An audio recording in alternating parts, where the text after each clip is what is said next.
A Rússia é abençoada com algumas das paisagens mais deslumbrantes do mundo e vastos recursos naturais. Mas apesar de tudo isso, muitas pessoas lá estão profundamente infelizes. E os dados comprovam isso. A Rússia tem a quinta maior taxa de suicídio do mundo, com 24,1 por 100 mil. Isso é apenas a média nacional. Em algumas regiões, os números são ainda mais alarmantes. Porque a vida em uma das nações mais ricas em recursos do mundo é tão incrivelmente difícil para tantos. Vamos dar uma olhada mais de perto. Segundo o think tank Freedom House, sediado em Washington, Distrito de Colômbia, a Rússia é um dos países menos livres do mundo. Mas o que isso realmente significa? Bem, começa com a censura. E muita dela. Sim, a Constituição russa tecnicamente garante a liberdade de expressão, mas há uma grande e conveniente brecha. O governo tem o direito de reprimir fortemente qualquer coisa que considere uma expressão de extremismo. Com o tempo, essa definição foi expandida, permitindo às autoridades suprimir o dissenso, restringir o jornalismo independente e silenciar vozes de oposição. Esse controle sobre a expressão tem atraído comparações diretas com a Coreia do Norte, onde as narrativas do Estado dominam e a mídia opera sob supervisão quase total do governo. Sob o governo de Vladimir Putin, a maioria dos principais meios de comunicação na Rússia é estatal ou rigidamente controlada. A rede mais popular na Rússia é o Canal 1. É uma parceria público-privada entre o governo russo e um grupo de investidores, mas na prática funciona mais como um porta-voz do Kremlin. Os principais investidores do canal estão alinhados com o regime de Putin e isso se reflete na cobertura. E quanto aos outros canais, a NTV é o segundo mais popular do país, mas seu conteúdo tem um tom muito semelhante ao do Canal 1. Porque é controlado pela Gazprom, a gigante estatal de energia com profundos laços com o Kremlin. Depois temos a Russia One, que completa os principais emissores. É propriedade da empresa estatal de televisão e rádio de toda a Rússia, Companhia Estatal de Televisão e Rádio da Rússia, uma entidade administrada pelo governo. Em outras palavras, as três principais redes da Rússia estão todas fortemente ligadas ao Estado, e suas mensagens raramente se desviam da linha oficial. O público ocidental provavelmente conhece a Russia Today, a rede de língua inglesa da Rússia. Embora opere em uma escala menor em comparação com gigantes domésticos como o Canal 1 ou Rússia 1, a Russia Today ainda é totalmente financiada pelo governo russo. Esse nível de controle não para na televisão, estende-se também ao rádio. A Gazprom também está no negócio de rádio. Ela é dona da Avtorádio, a segunda estação mais popular do país. De fato, quase todas as principais rádios russas são estatais ou controladas por empresas alinhadas ao Kremlin. E quando se trata de mídia impressa e jornais, a história não é diferente. O Estado ou seus aliados controlam a narrativa. Então, se você já se perguntou por que a Rússia raramente produz filmes, programas ou livros reconhecidos globalmente, essa é uma grande parte da razão. A criatividade luta em um ambiente construído com base na censura. Essa é a realidade da vida na Rússia. Os cidadãos eles são forçados a consumir mídia em que não confiam. Apenas 35% dos russos acreditavam no que viam no canal 1 em 2023, e esse era o canal mais confiável. O alcance do Kremlin se estende profundamente no mundo digital. O YouTube continua acessível, mas a experiência difere bastante da que os usuários ocidentais conhecem. A plataforma funciona de maneira extremamente lenta, dificultando muito assistir a qualquer conteúdo, e há um motivo para isso. O Kremlin limitou a largura de banda do YouTube no verão de 2024. Então, o tráfego caiu para 20% de seus níveis normais até o final do ano. Mas não é só isso. Em novembro de 2024, a empresa matriz do Google, Alphabet, foi multada em 20 decilhões de dólares por se recusar a reinstalar canais pró-russos no YouTube. Essa não é uma multa que a empresa pretende pagar, não menos porque é 200 quintilhões de vezes maior do que toda a economia global. Não estamos inventando isso, mas não importa. A subsidiária russa do Google foi declarada falida em 2022. Então, se alguém já possui um telefone Android na Rússia, pode estar bem por enquanto. Mas conseguir um novo, essa é uma história diferente. Caso você esteja se perguntando, a situação é similar com a Apple.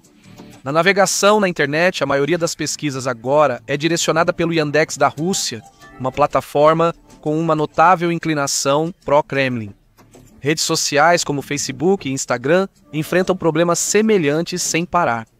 Eles foram bloqueados depois que Putin decidiu lançar sua operação militar especial. Sua empresa matriz, Meta, foi rotulada como uma organização extremista. Nenhuma multa bilionária até agora, mas pode ocorrer em breve. X também foi bloqueado. É improvável que essa situação mude tão cedo. No entanto, há um programa na Rússia que não é censurado. O programa sobre a política russa. E isso não é uma boa notícia. Enquanto a Rússia mantém a pretensão de eleições justas e democráticas, a realidade conta uma história muito diferente. As pessoas podem ir aos locais de votação reais, mas isso faz parte de uma performance cuidadosamente encenada. Observadores eleitorais legítimos são muito restringidos, com o regime de Putin, limitando quantos podem entrar nas estações de votação. E sim, existem anúncios para partidos de oposição, mas isso também faz parte da ilusão. Na verdade, existem muitos. Isso porque Putin pode escolher a dedo sua oposição, e ele escolheu bastante. Entre eles estão o Partido Comunista, Ajustar Rússia, o Partido Liberal Democrático da Rússia e o Partido Novas Pessoas. Esses partidos conquistaram um total de 118 cadeiras na Duma em 2021.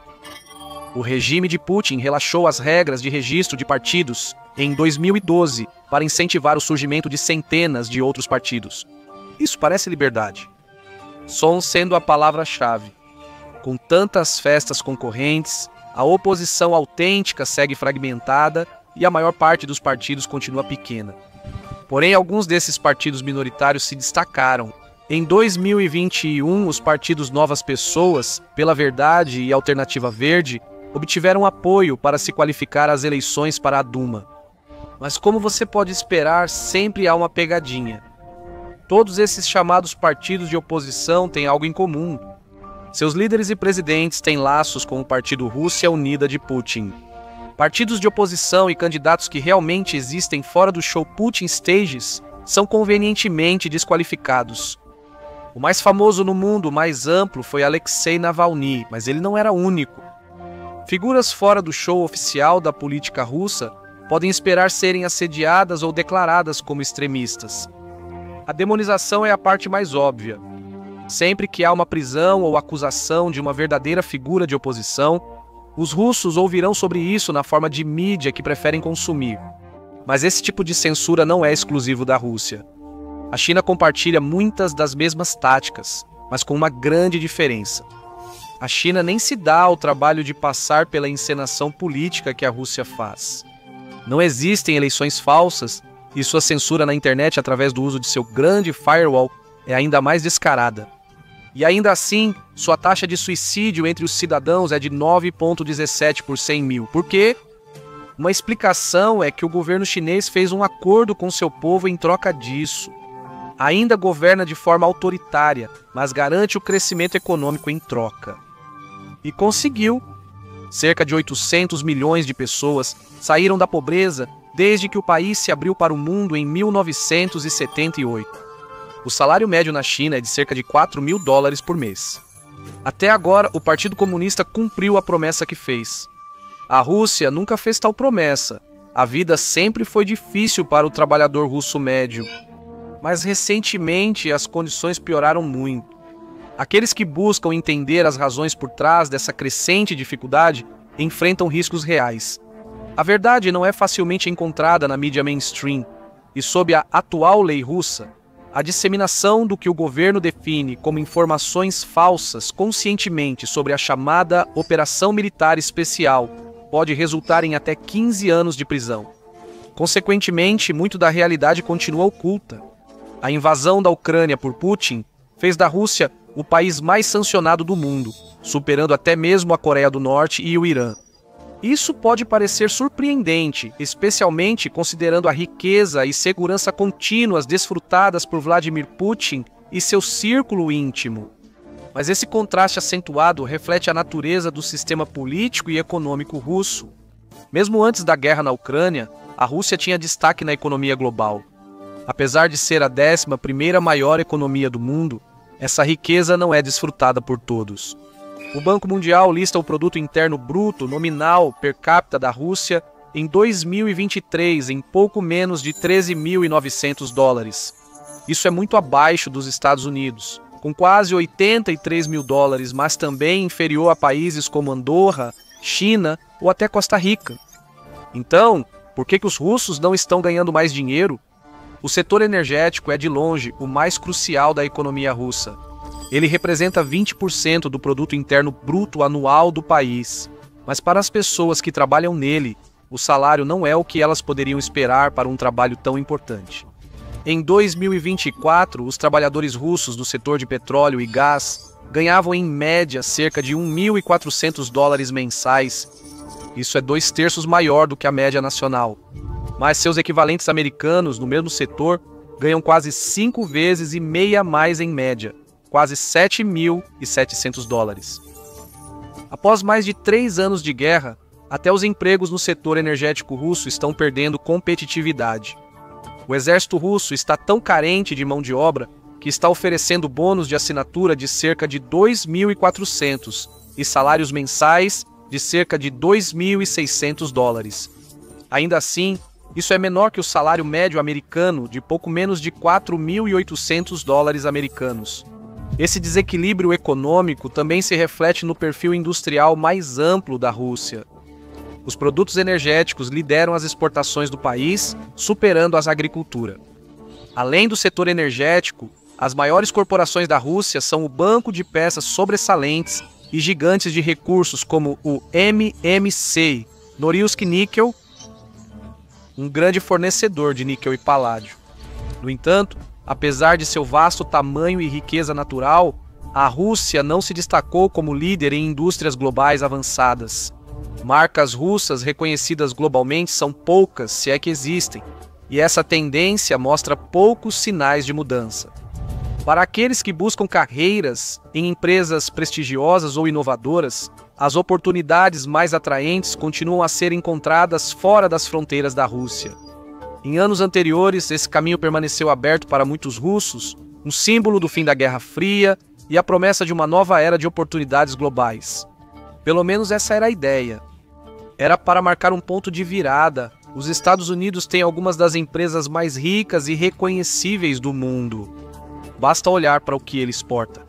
Há uma ampla seleção, incluindo energia e produtos agrícolas, mas também automóveis, equipamentos médicos, eletrônicos avançados e até produtos artísticos como antiguidades e pinturas. Isso se deve à presença de gigantes da tecnologia como Apple e Microsoft, do entretenimento como Disney, e automobilísticas de primeira linha como Ford, General Motors, entre outras grandes marcas.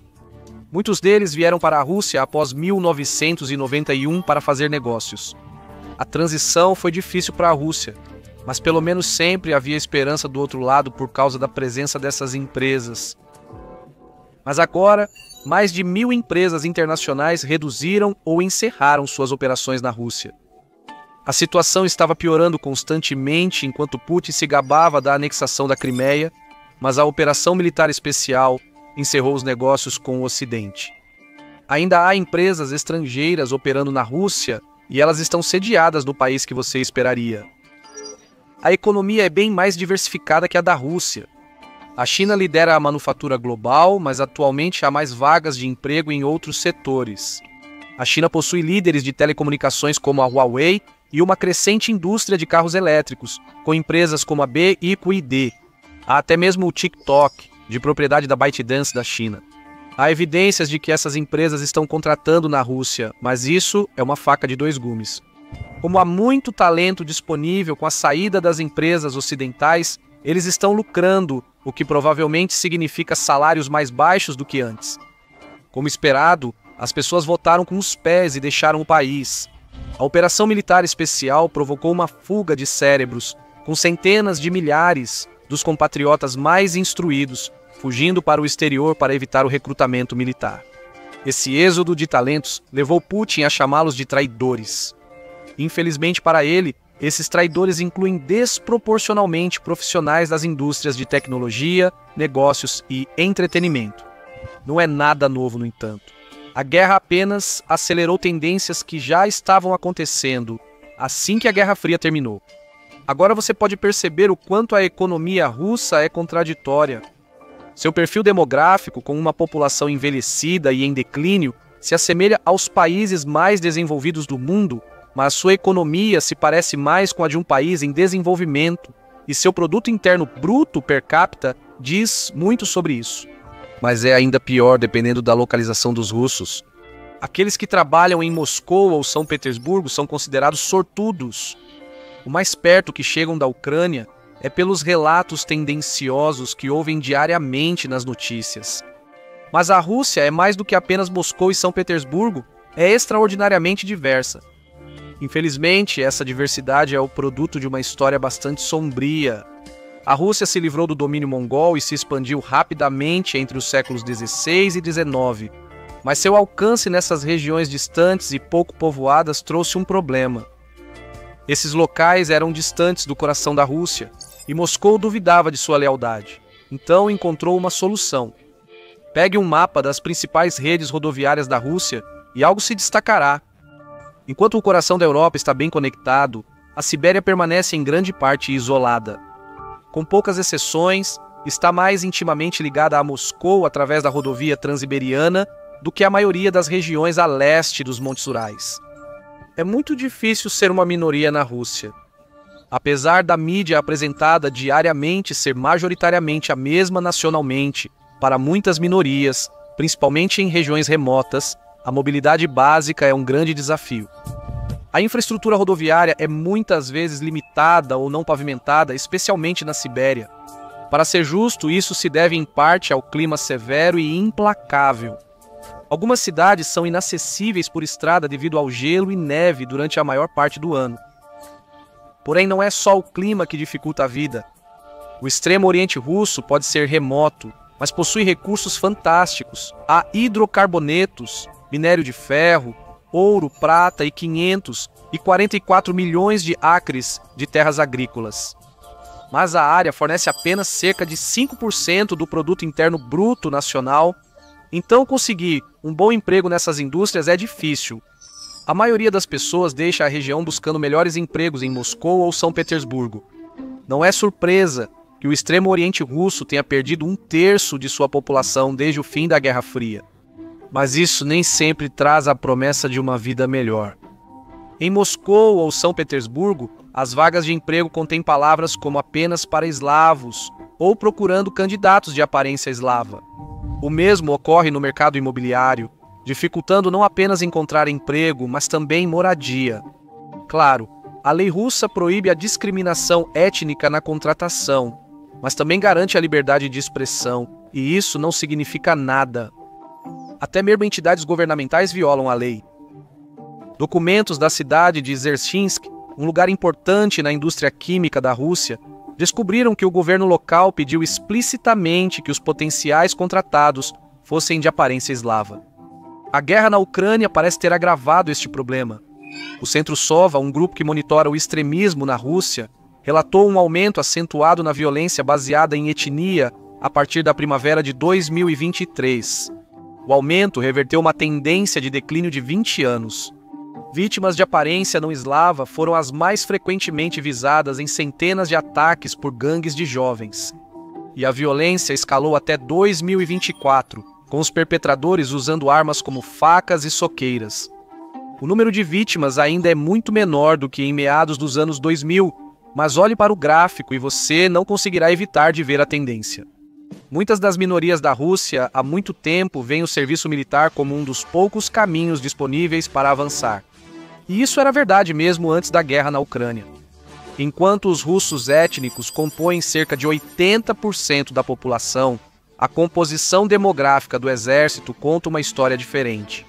No verão e outono de 2022, a Ucrânia lançou contraofensivas bem-sucedidas, recuperando grandes áreas de território nas oblastes de Kharkiv e Kherson. Em resposta, Vladimir Putin ordenou a mobilização parcial, convocando reservistas militares russos. Mas a mobilização não foi distribuída de maneira uniforme. Apesar de 77% dos russos morarem no centro da Europa, incluindo Moscou e São Petersburgo, essas regiões foram amplamente poupadas. O ônus da mobilização recaiu desproporcionalmente sobre as minorias étnicas e os residentes de regiões remotas, continuando um padrão de longa data de desigualdade dentro das Forças Armadas. A tendência ficou evidente no fim de 2023, o primeiro ano inteiro de mobilização. 6 das 10 regiões russas com as maiores taxas de mortalidade conhecidas estão na Sibéria e no extremo oriente russo. Homens da República da Buriátia eram mais propensos a morrer do que os de Moscou. E não por 2 ou 3 ou mesmo 10 vezes, mas por 75. 18% do total de baixas da guerra vieram deste pequeno e distante lugar. Quantas pessoas realmente vivem na Buriátia? O censo de 2021 registrou cerca de 972 mil. A população de Moscou sozinha era de 12 milhões e 700 mil. Com infraestrutura limitada de apoio social e discriminação étnica generalizada no cotidiano, as taxas de suicídio em muitos dos distritos delineados da Rússia permanecem significativamente mais altas do que a média nacional, apesar de uma tendência geral de queda. O governo russo naturalmente não é transparente com seus dados, mas a análise disponível pinta um quadro sombrio. Em 2017, as taxas de suicídio masculino atingiram 30,9 no Distrito Extremo Oriente, 31,1 na República de Sakha e 40 na região de Amur. A menor taxa foi de 27,8 na região de Kamchatka. Apesar da desigualdade sistêmica e menor produto interno bruto per capita comparado a regiões como o Extremo Oriente Russo, o Cáucaso do Norte relata taxa de suicídio muito menor que a média nacional. Embora ainda seja alto pelos padrões globais, com 11 por 100 mil, é menos da metade dos lugares mais sofridos na Rússia, significativamente menor do que o Distrito Federal do Sul vizinho, onde quase 84% da população é etnicamente russa. Então o que está acontecendo? Para muitos soldados russos feridos, desiludidos e alienados pela recepção mais fria nas grandes cidades, retornar às suas regiões de origem é muitas vezes o único caminho viável. Apesar do subdesenvolvimento econômico, essas áreas oferecem coesão social e familiaridade cultural cada vez mais escassas em outras regiões do país. Veteranos que voltam a essas comunidades também podem se beneficiar de pensões estatais, oferecendo uma medida modesta, porém vital, de estabilidade financeira. Os pagamentos às famílias de soldados mortos ou feridos representaram 6% do orçamento russo em 2024. No entanto, para muitos veteranos que retornam, a reintegração à vida civil continua sendo um desafio profundo. A economia subdesenvolvida em suas regiões de origem oferece oportunidades limitadas e pouca esperança de ascensão social. A vida está saturada com a propaganda estatal sobre a guerra na Ucrânia, deixando pouco respiro mental. O acesso à mídia estrangeira, uma das poucas possíveis escapadas, está cada vez mais restrito e muitas vezes é oneroso. Em meio ao isolamento e monotonia, uma constante permanece facilmente disponível em todas as casas: vodka. O abuso de álcool é tão comum entre as tropas russas que a Rússia teve que proibir a compra por eles. O problema vai além do campo de batalha. O Distrito Federal do Extremo Oriente tem a maior taxa de consumo de álcool da Rússia. A vodka ocupa um lugar de destaque único na cultura russa, mais do que qualquer outro produto nacional. E isso não é um estereótipo preguiçoso. Os russos são de longe os maiores consumidores de vodka do mundo. O consumo médio mensal é de 17,28 doses por pessoa, e essas doses representam 75% do consumo total de álcool da nação. A Polônia fica em um distante segundo lugar, com 13,71. Você tem visto isso com frequência em suas experiências, mas agora começa a entender a real dimensão do problema. A Rússia tem a maior taxa de alcoolismo do mundo. No país, 16,3% dos homens e 2,6% das mulheres são alcoólatras. Isso resultou em altas taxas de mortalidade geral. Vá mais fundo no tempo e essas taxas se correlacionam quase perfeitamente com o nível de consumo de álcool. Quando o uso de álcool diminuiu em meados dos anos 80, após Gorbachev cortar a produção de vodka, as taxas de mortalidade caíram, As taxas dispararam após o colapso da União Soviética e permaneceram altas até meados dos anos 2000, quando o governo Putin impôs regulamentações mais rigorosas. Essas medidas tiveram sucesso até a pandemia da Covid-19 e a invasão da Ucrânia fazerem o uso de álcool subir novamente. O abuso excessivo de álcool é o principal fator para o alto índice de suicídio na Rússia. 74% dos suicídios masculinos e 83% dos femininos apresentavam altos níveis de álcool no sangue, frequentemente entre 2% a 3%. O consumo excessivo de álcool sempre foi uma prática cultural na Rússia. Mas há outro aspecto da vida lá que adiciona combustível ao fogo. Muitos desses suicídios são evitáveis. 70% das pessoas que cometem suicídio na Rússia sofrem de um transtorno mental identificável antes de concretizá-lo. Então, por que tantos levam adiante? Eles apenas aconteceram de nascer no país errado e não receberam nenhum tratamento. Se você sofre de um transtorno de saúde mental, como depressão crônica, é mais provável que seja estigmatizado do que ajudado na Rússia. Problemas de saúde mental lá são comumente vistos como auto-infligidos de alguma forma. Amigos e familiares pensam assim, mas também médicos e até mesmo profissionais de saúde mental. Em áreas rurais subdesenvolvidas, a ajuda será ainda mais difícil de encontrar. O álcool é uma das formas mais comuns de enfrentar o estresse econômico ou psicológico. Isso é infeliz, porque 61% dos suicídios masculinos na Rússia envolvem álcool. Os homens cometem muito mais suicídio que as mulheres. 50,8 homens russos por 100 mil cometem suicídio, comparado a 5,8 por 100 mil para mulheres.